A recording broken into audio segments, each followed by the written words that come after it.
महाराष्ट्राचे भाग्यविधाते, मराठी मनाची धडकन, हिंदू जननायक सन्माननीय राजसाहेब ठाकरे यांचा आज वाढदिवस आहे।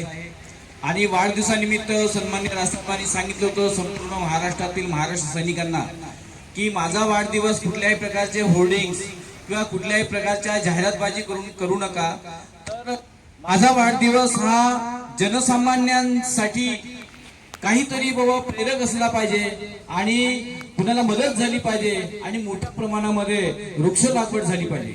आणि त्या दृष्टिकोनातून आज महाराष्ट्र नवनिर्माण सेनेतर्फे आज जिल्हाधिकारी कार्यालयासमोर आम्ही वृक्षारोपणाचा इथे कार्यक्रम घेतलेला आहे।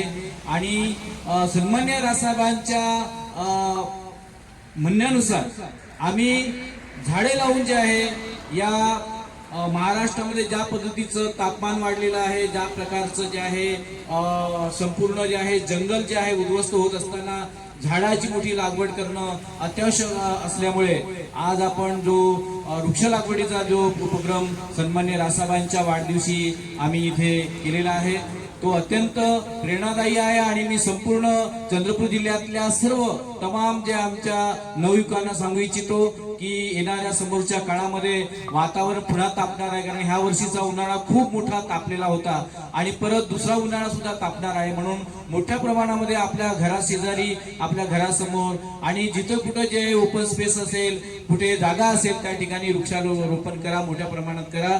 आणि आपलं जे आहे वातावरण जे प्रदूषित झालेलं आहे, वातावरणामध्ये तापमान वाढलेलं आहे, ते तापमान कमी करण्यासाठी आणि प्रदूषण कमी करण्यासाठी हा एक चांगला उपक्रम आहे आणि आम्ही तो केलेला आहे। आपण सुद्धा तो करावा अशी सर्वांना विनंती करतो। सन्माननीय राजसाहेबांच्या वाढदिवशी आम्ही सर्व महाराष्ट्र सैनिक अशा अपेक्षा करतो की सन्माननीय राजसाहेबांच्या नेतृत्वामध्ये या महाराष्ट्रामध्ये सन्माननीय राजसाहेब मुख्यमंत्री व्हावे आणि त्यांचं सरकार व्हावं, यासाठी आम्ही आमच्या स्तरातून जे काही प्रयत्न होत असेल ते निश्चितपणे आम्ही करेल। आणि 2029 मध्ये चंद्रपूर जिल्हा हा मनसेचा बालेकिल्ला कसा होईल अशा त्या दृष्टिकोनातून आम्ही निश्चितपणे प्रयत्न करेल। आणि सन्माननीय राजसाहेबांच्या वाढदिवशी आम्ही ही अशी प्रतिज्ञा करतो। इथेच थांबतो। जय हिंद, जय महाराष्ट्र।